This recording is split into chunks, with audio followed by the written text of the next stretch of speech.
All right, so we have completed the Chief Truck Challenge. And so first things first, what did we do for stage 2 upgrades? So we tried doing this at Northwest Hobbies, but it was too loud when we were there to do it. There'll be some footage of us trying to run on the comp course there.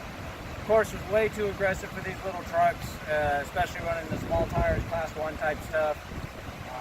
But anyway, so here's what we did as far as our upgrades for stage 2. Go ahead, Hayden, take it away. All right, so for stage 2, I did a 540 conversion.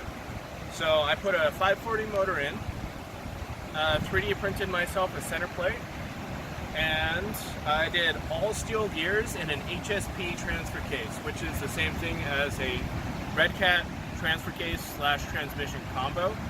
All up, I think I have $4 left in the budget, and because we're combining class stages, I also replaced the axles because, well, they cost me the win on the first one because I popped a stupid M2 screw. All right, so oh, and don't pay attention to this. That was me using this truck as a test bed. all right, so and then on my rig, let me get rid of my full throttle. I don't need to pop the body to show you what I did because it's all on the outside. My budget went into putting a decent set of Beadlock wheels that are aluminum on there and a decent set of 1/9 4.2 inch tall tires because my end game is to actually do this rig up to be a class 1 rig, so I didn't go big tires. I still have the stock motor and driveline in it. I did have the axles upgraded last go around. Oh, and I also did upgraded the shocks.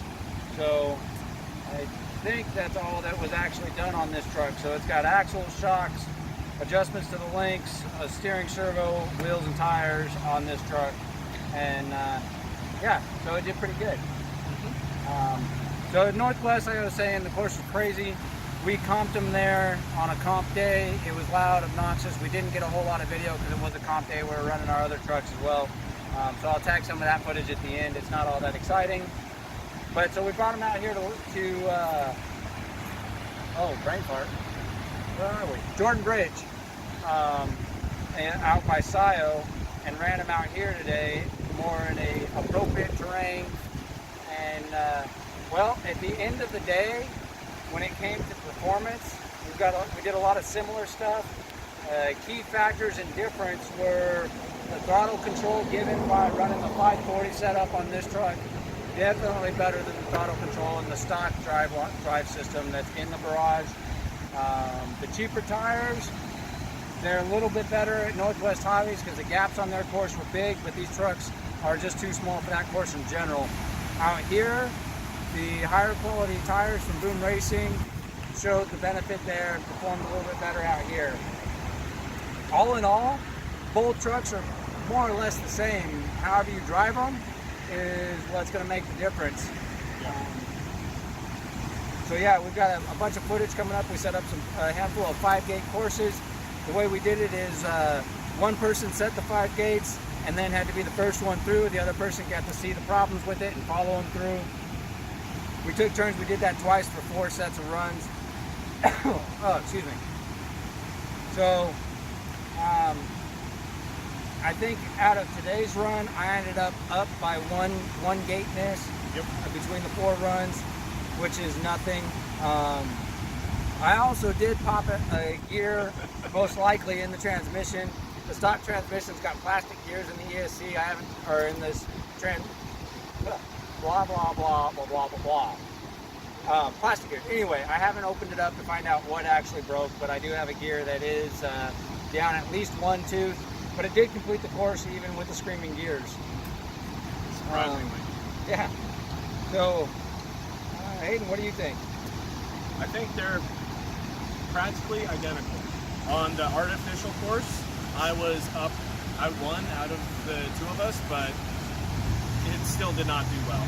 Out here, the tires were my main downfall. As soon as they got wet, I had nothing. His tires, they cleared out faster and they worked better while they were wet. If you consider that these have almost no runtime on them, and mine actually have quite a bit. But other than that, I'm really happy with this rig. It's not going to stay like this. But if I kept this rig and kept running it, the first upgrades I would do were different body. The previous owner of this truck, he built this body, and I just want something that's my own. I'm not quite sure what I would make, but probably another Sumo, but I would design it and I would 3D print it. Other than that, I'd probably buy his tires. I tell you what I plan on doing with this truck, but you'll see it again on 10 scale adventures down the road. You won't recognize it until I tell you that it was the cheap truck. So, unless you got something else, all right, off to the footage of us beating the trucks down there on the rocks.